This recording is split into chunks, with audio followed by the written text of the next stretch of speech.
Dalam rangka mengikuti turnamen polisi cilik antar Polres Sumatera Selatan, tim Polcil Polres Lahad diberangkatkan menuju Mapolda Sumatera Selatan dan dilepas Kapolres Lahad.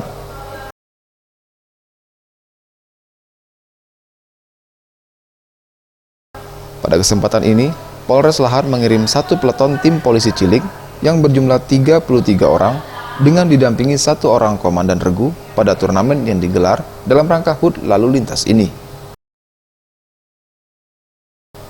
Kasat Lantas Polres Lahad AKP Rio Artalui optimis tim Polcil Lahad dapat meraih juara pada turnamen kali ini.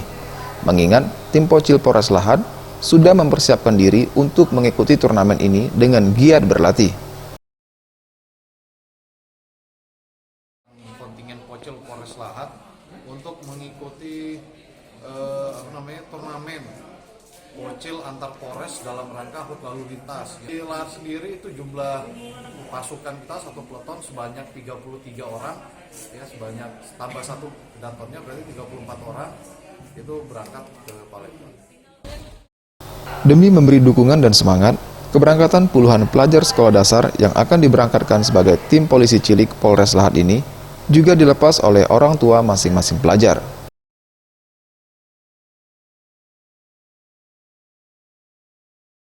Tim Liputan Sriwijaya TV.